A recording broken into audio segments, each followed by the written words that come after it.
Hello friends, good morning. ঘুম থেকে উঠলাম আর উঠতে একটু লেট হয়ে গেছে। এখন বাজে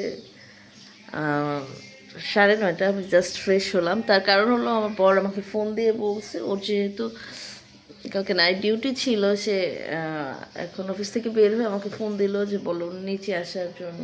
তো যাই হোক, এখন ঝটপট ফ্রেশ হয়ে এখন নিচে যাব টুকটাক বাজার করার জন্য। দুজন একসঙ্গে বাজার করে আবার ফিরবো, সে রান্নাবান্না কমপ্লিট করতে হবে।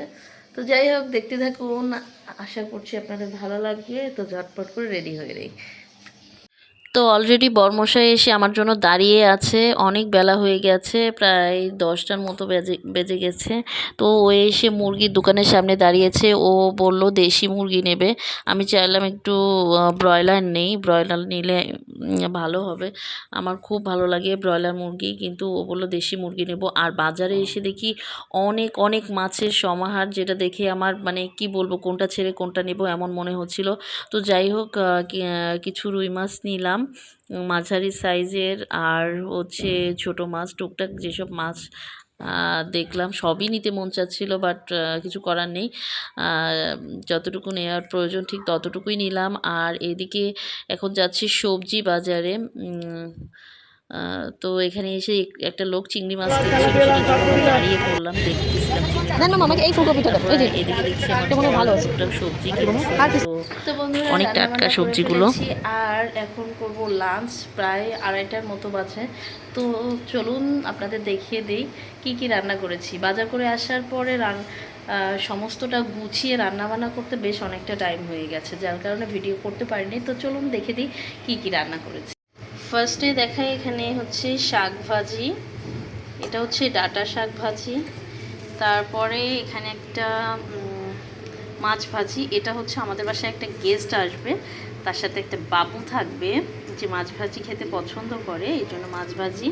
এটা হচ্ছে মিষ্টি কুমড়া ভাজি। তারপর এখানে হচ্ছে মিক্সড সবজি, এখানে আছে রুই মাছ ভুনা। তারপর হচ্ছে ডাল, মসুর ডাল। উপরে দেখুন তেলগুলো কেন যেন জমাট বেঁধে গেছে, মনে হয় যে শীতকাল চলে এসেছে।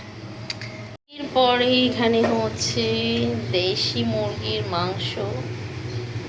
এই যে কালারটা অসাধারণ হয়েছে, বাট একটু অন্ধকার অন্ধকার লাগছে মনে হয়, যার কারণে কালারটা বোঝা যাচ্ছে না। এই বিশাল হাঁড়িতে রয়েছে ভাত, প্রচুর গরম।